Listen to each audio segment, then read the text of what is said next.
খুদের পাড়ায় খুদেদের সমাধান, স্কুলেই শিশুমুখী উদ্যোগে অভিনব নজির। পাণ্ডবেশ্বর বিধানসভার দুর্গাপুর ফরিদপুর ব্লকের বনগ্রাম প্রাথমিক বিদ্যালয়ে অনুষ্ঠিত হলো এক ব্যতিক্রমী কর্মসূচি। স্কুলের ছোট ছোট পড়ুয়াদের মুখে উঠে এলো তাদের সমস্যার কথা, খেলাধুলোর অভাব, টয়লেটের সমস্যা, পড়াশোনার সামগ্রী না থাকা ইত্যাদি। সব কথা মনোযোগ দিয়ে শোনেন বিধায়ক ও উপস্থিত পশ্চিম বর্ধমানের জেলা শাসক পন্নাম্বালাম আইএস। সঙ্গে সঙ্গেই ঘোষণা হয় বাথরুম সংস্কারের জন্য 1 লক্ষ টাকা বরাদ্দ করেছেন বিধায়ক। স্কুলের পরিকাঠামো উন্নয়ন হবে দ্রুত।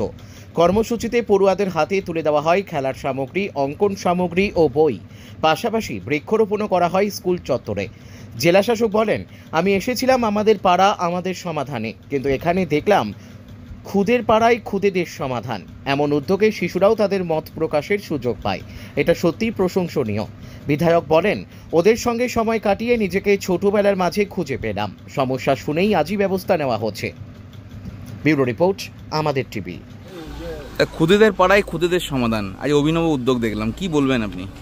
তো এসএস সাহেবকে ধন্যবাদ জানাবো যে মূলত ডিএম সাহেব এসেছিলেন আমাদের পাড়া আমাদের সমাধানে, তার সঙ্গে দুয়ারে সরকার, দুটো প্রোগ্রামে। হঠাৎ বাচ্চারা ডাকলো, ডিএম সাহেবকেও ডাকলেন, আমাকেও ডাকলেন, এবং আমরা এসে অভিভূত হলাম যে বাচ্চারাও দাঁড়িয়ে আছে আমাদের সমাধানগুলো করো বলে। তো এটা যে জনমানসে আমাদের পাড়া আমাদের সমাধান একটা গভীর প্রভাব ফেলেছে, এটা তার প্রমাণ। এই বাচ্চারাও চাইছে আমাদের সমাধান আমরা নিজেরা করবো। খুব ছোট ছোট সমাধান ছিল, বড় সমাধান ছিল একটা যে এখানে একটা বাথরুম করি, বাথরুমটা পরিষ্কার করিয়ে দিতে হবে, বাথরুমটা ভালো করে করে দিতে হবে। আমি বললাম স্কুলটা রং করিয়ে দেবো, আর বাথরুমটা একদম ঝাঁ চকচকে বাথরুম করে দেবো বাচ্চাদের জন্য।